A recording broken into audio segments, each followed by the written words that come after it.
Chapter 2. Were Jesus and the New Testament writers wrong? The preterist view totally refutes the major line of argumentation used by liberals and skeptics against the integrity of Jesus and the New Testament. For example, Albert Schweitzer, a noted liberal theologian, in his book The Quest for the Historical Jesus, spent many words to document the fact that Christ predicted his return in the lifetime of his contemporaries in this generation, before some of those standing there would die. Schweitzer concluded that Jesus failed to return when he promised. Then, Bertrand Russell, in his book Why I'm Not a Christian, used that supposed failure of Christ's return to discredit Christ and to repudiate Christianity. Many such critics, liberal skeptics, atheists, Jews and Islamists, point to that same list of New Testament texts to prove that Jesus was a false prophet and that the New Testament writers were mistaken and therefore uninspired. Below is that list of scriptures which they use to attack the credibility of Christ and the New Testament. All 8 writers of the New Testament are represented here. To feel the weight of their criticism, simply look up each of these verses in your Bible and study them in their first century historical context. Section A. The second coming was near in the first century. Matthew 10:23 would not finish before he returned. Matthew 16:27-28 parallels. Some living would see it. Matthew 24:33-34 parallels. Before generation ended. Matthew 26:64 parallels. Jewish rulers would see it. Romans 13:11-12 already the hour, the day at hand. Romans 16:20 will soon crush Satan. 1 Corinthians 7:26-31 time shortened, world passing away. 1 Corinthians 10:11 the ends of the ages had come. 2 Thessalonians 2:7 mystery of lawlessness already at work. Hebrews 1:2 it was already the last days. Hebrews 9:26 the consummation of the ages had arrived. Hebrews 10:25 the day was drawing near. Hebrews 10:37 he was coming in a very little while. James 5:7-9 coming of the Lord was at hand. Philippians 4:5 1 Peter 1:20 it was already the last times. 1 Peter 4:7 the end of all things was at hand. 1 Peter 4:17 time for judgment to begin. Revelations 3:10 1 John 2:8-17-18 it was the last hour. Jude 18 verse 19 the mockers of the last time. Revelations 1:1-3 22-6 and 10 must shortly take place, near. Revelations 22:7 12:20 Christ is coming soon. Revelation 2:16-3:11. B. Parables about the end of the age and second coming. Matthew 13:24-43 parable of the tares. Matthew 13:47-50 parable of the dragnet. Matthew 21-33 and Mark 12 and Luke 29 the vineyard. Matthew 22 Luke 14:16 parable of the wedding feast. Luke 19 verse 11-17 parable of the nobleman. And Matthew 25 the 10 virgins and the talents. Luke 13:6-9 the barren fig tree. Now see other statements about the destruction and the coming. Matthew 3:7-12 Luke 3:7-17 and Luke 12:49. Matthew 10:17-34 Luke 10:3-21 Luke 12:11-56 and Matthew 23:24 and 44. Mark 13, Luke 17, 20, 37 and Luke 21. Luke 11, verse 42 to 52, 12, 49, 13, 33 and 35, and 19, 41 to 44, 23, 27 to 31. Jesus told his disciples, "Some of those who were standing here shall not taste death until they see the Son of Man coming in his kingdom." Matthew 16, 27 to 28.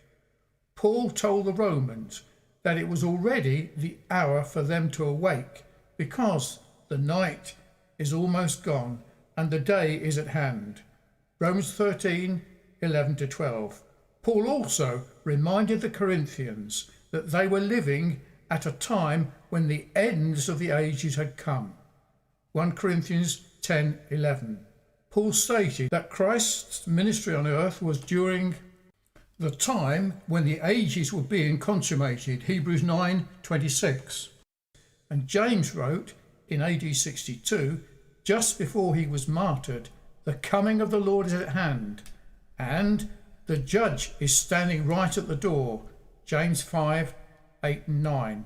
Peter also, writing shortly afterwards, said, "The end of all things is at hand, and it is time for judgment to begin." 1 Peter 4, 7 to 17. John, who wrote the book of Revelation, says in his first epistle, "The world is passing away, and it is the last hour." 1 John 2, 17 to 18. In the book of Revelation, he says in two different places that all the things revealed in the book were to shortly take place, and that the time of its fulfillment was at hand. Revelations 1, 1 to 3, 22, 6 to 10. Jesus affirmed repeatedly in the book of Revelation that his return was to be very soon. Revelations 22 to 7 and 12, 20. The New Testament writers taught that the return of Christ would occur in their lifetime. There was not a shadow of doubt in their minds. They did not say maybe or possibly. They affirmed definitely that the coming and end were near, and that some of them would live to see it. As the first generation of Christians began to draw to a close, the last few books of the New Testament were finished. Not only do those latter books confirm the coming and end in their lifetime, but they say that the coming and end was nearer now than when we first believed. Romans 13, verse 11. It was at the door. James 5, 9. Revelation 3:20. The chart below shows how the sense of nearness was dramatically intensified as AD 70 approached.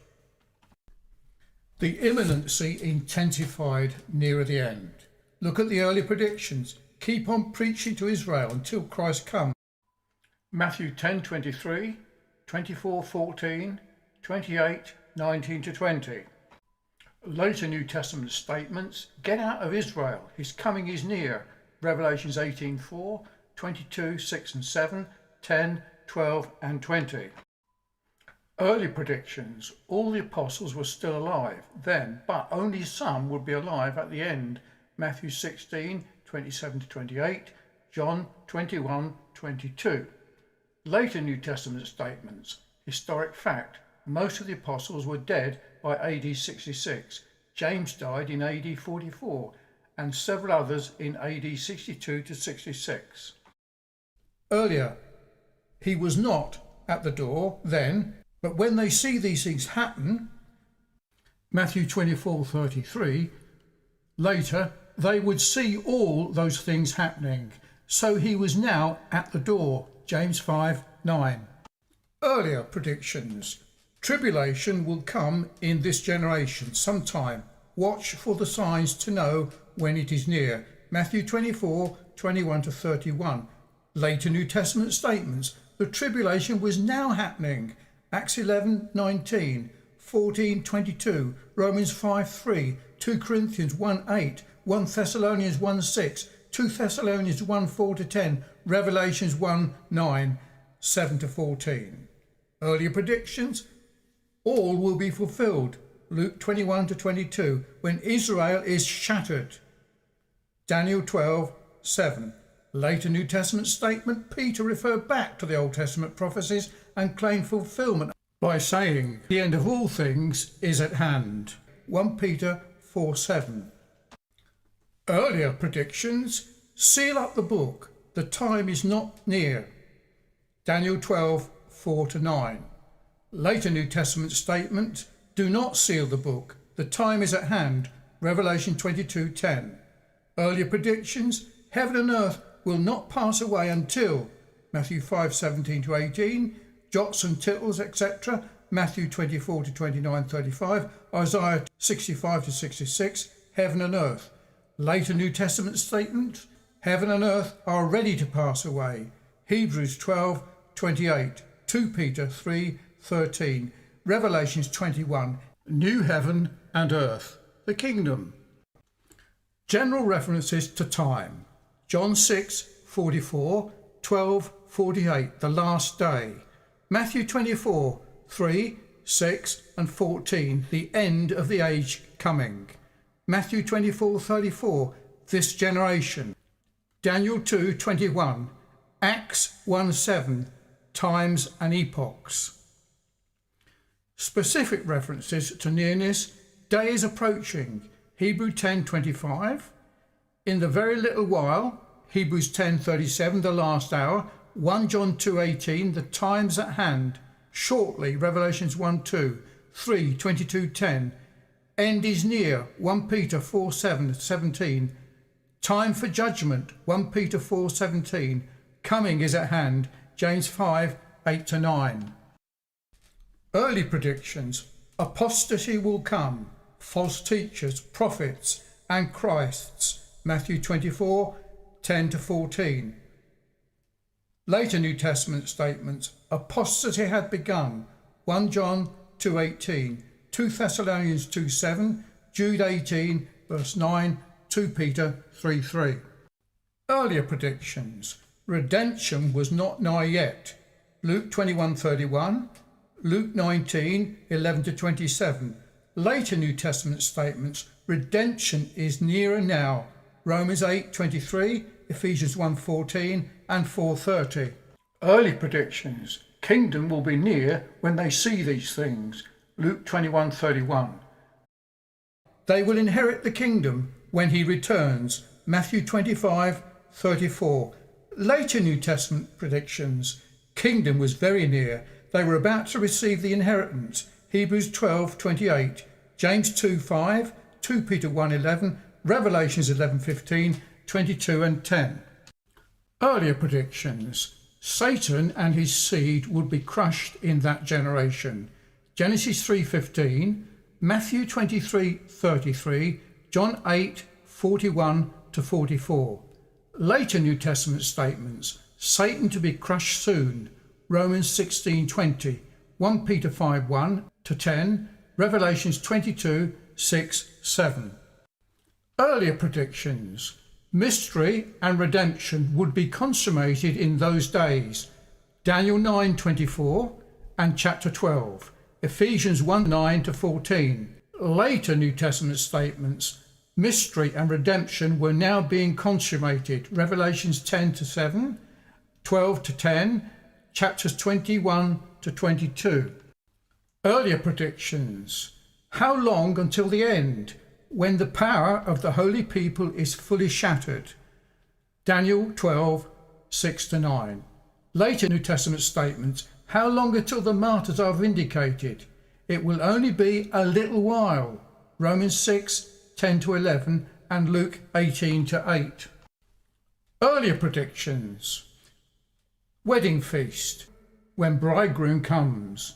Matthew 22:2, 13:25, 1-13. Later New Testament statements, the time for the marriage supper had come. Revelations 19:7-9. Earlier predictions, harvest will be at the end of the age. Matthew 13-30. Later New Testament statements, the hour to reap has come. Revelations 14-15. As we see on the above chart, their sense of nearness increased dramatically as that first generation of the church drew to a close. When Albert Schweitzer and others pointed out this imminency dilemma, some theologians tried to avoid it by saying that the early New Testament writings only suggested the possibility of an imminent return, but not the certainty of it. Then, as time passed and the delay got longer and longer, some theologians began to postulate a delay. But that theory runs counter to the facts. As time progressed and the final New Testament books were written, their sense of imminency did not diminish at all, but instead were intensified to fever pitch. Questions like, "How long, O Lord?" Revelation 6:10, and answers like, "In a very little while," Revelation 6:11, Hebrews 10:37, 1 Peter 5:10, indicates a very intense sense of expectancy. In fact, Peter told his first century readers in AD 63, just 1 year before the Neronic persecution, to fix their hope completely on the grace to be brought to you at the revelation of Jesus Christ. 1 Peter 1:13. Was he setting them up for a big letdown and disillusionment when the end failed to happen in a very little while? Absolutely not. Jesus came soon, just as he had promised. The events surrounding the destruction of Jerusalem provided the perfect historical setting for the return of Christ. That is, the very point of the Olivet Discourse, Matthew 24 and parallels. The destruction of Jerusalem in AD 70 was within that first century generation, and his coming, the parousia, Matthew 24 verse 3, was directly connected to that judgment upon Israel. Christ came in AD 70.